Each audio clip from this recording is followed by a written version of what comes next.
Welcome back, listeners, to another episode of Susan Lopresti Wellness, Mind, Body, and Soul, the podcast where we explore the highs, the lows, and everything in between when it comes to a woman's life, her health, and all aspects of navigating the midlife landscape. I'm your host, Susan Lopresti, and today I want to talk to you about a spice that has been around for over 4,000 years. This spice is called turmeric, and it is known in India as the golden spice. So let's dive in and learn a little bit about the spice and how it could potentially help you on your healing journey back to optimal wellness. It's been nicknamed not just because of its bold yellow or gold color, but its associations also with prosperity, purity, and good fortune. Turmeric may be one of the most potent anti-inflammatory compounds ever examined, and evidence suggests that it may reduce the risk of just about every major chronic condition out there. As a result, turmeric has achieved virtual superfood status in the industrialized world, bottled into a variety of supplements. But is it effective in supplemental form? And if you can get it through your food, how much is enough? Can you get too much? And should you be concerned about lead exposure? So let's dive into the world of turmeric and explore the evidence about the health benefits and also the risk of this golden spice. So let's first dig into what is turmeric. It is a plant in the ginger family. Turmeric is native to Southeast Asia, where it is now grown commercially, primarily in India, and used as a cooking spice. As a spice, turmeric has this slightly bitter, pungent, and nutty taste to it, and its intense color can range from yellow to gold to bright orange. It's the main spice that you find in many curry powders, and it's the one that gives their distinctive color. Turmeric has both culinary and medicinal uses to it. Around the world, almost 1 billion people use this spice daily for cooking purposes.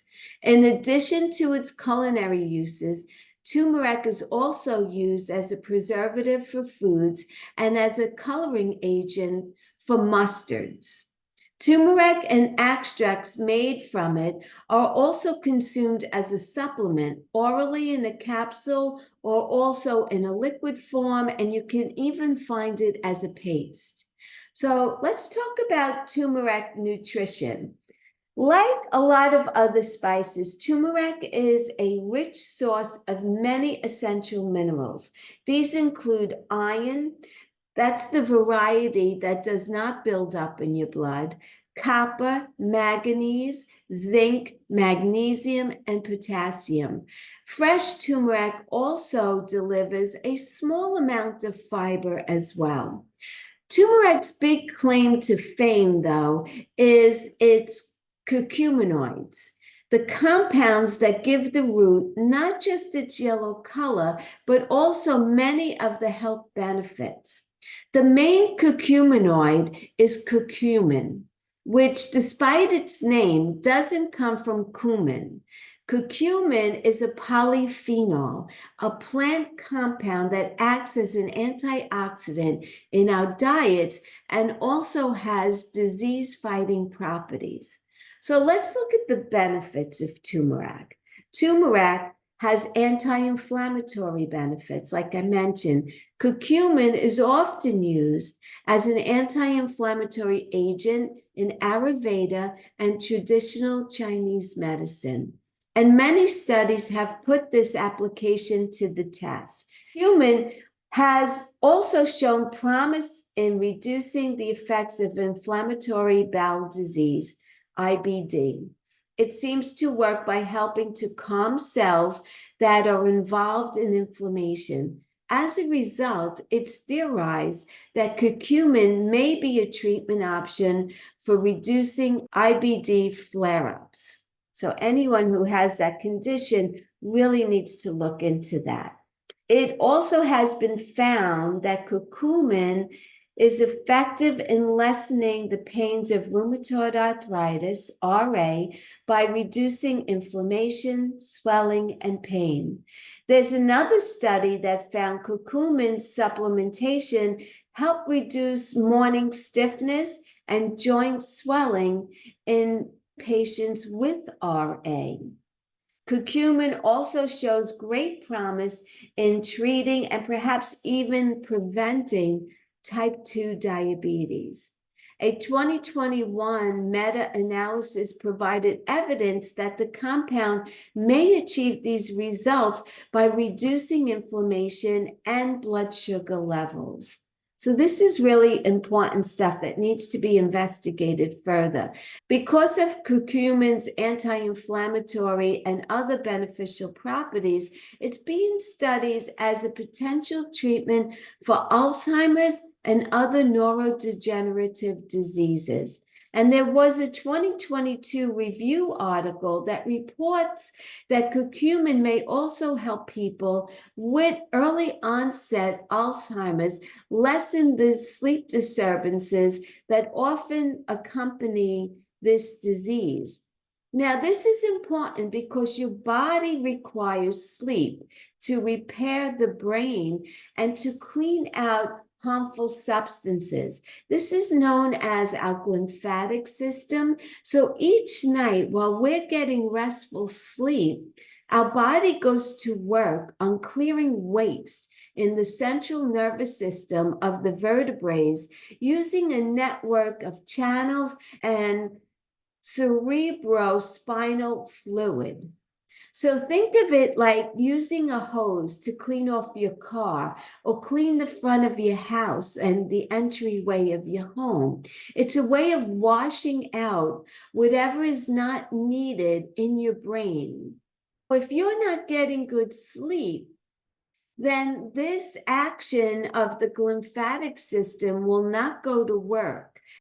It's a way of washing out whatever is not needed in your brain. And when you're not getting good sleep, the lymphatic system is not going to turn on to wash out these waste matters that are in your brain. And so it's really important, and it becomes a vicious cycle. If you're not getting good sleep, you're not washing out these toxins that are sitting in your brain, which ultimately can contribute to Alzheimer's. So you need to address your sleeping habits and get those in place so that your lymphatic system can turn on and clean out all of these toxins that are sitting in your brain.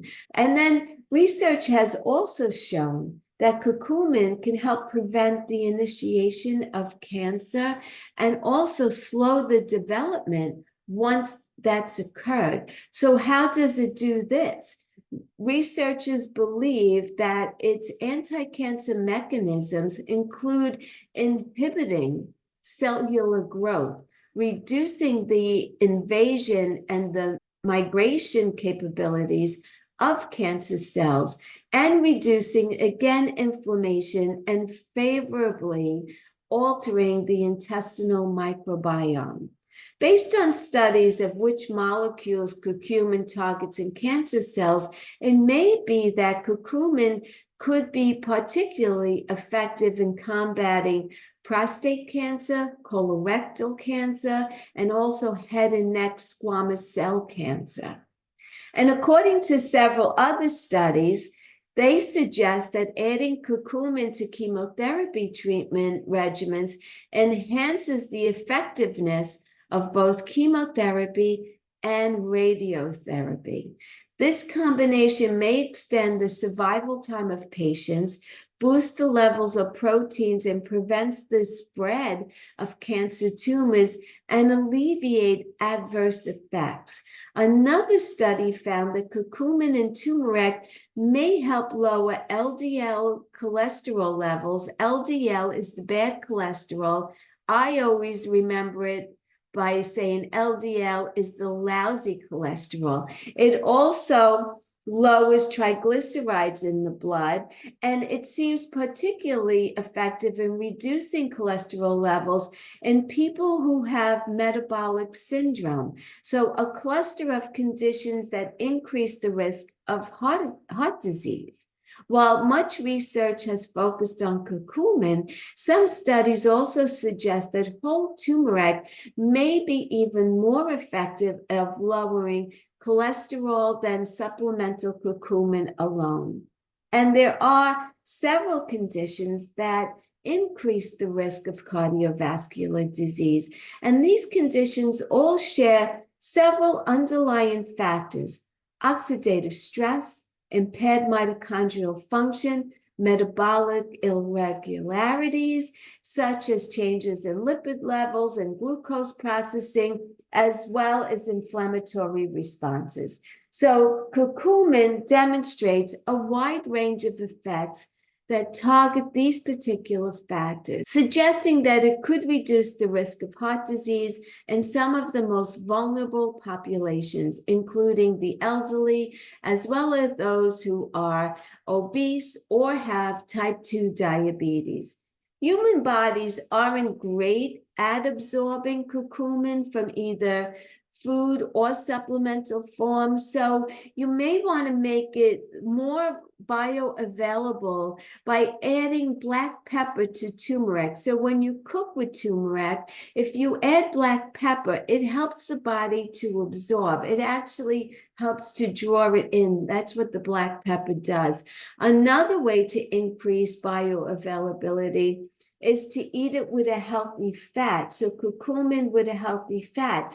That fat helps to transport it into your body and go to work on doing the things that it does to help with all of the benefits.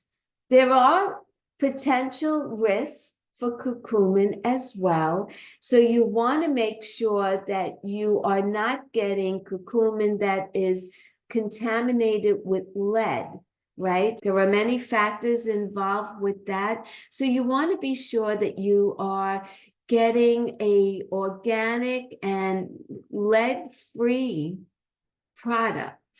And my best advice to you is if you do decide to add this spice into your diet, that you do your own research. And you may want to talk to your healthcare provider, especially if you are on any other kind of prescription medication, to be sure that one doesn't interact adversely with the other. And hopefully your healthcare provider is one who is progressive enough to even toy with the idea of alternative healing as well. So with that in mind, I just want to thank you so much for listening. If you think this episode could benefit anyone that you know or love, kindly share it out with them. Please be sure to subscribe to my podcast so when new episodes come out, you will be notified and you could jump right on and listen and learn more ways of staying healthy and maintaining good health for many, many years to come, so we could enjoy our senior years and beyond and just stay well and happy. So until the next time, take good care, everyone.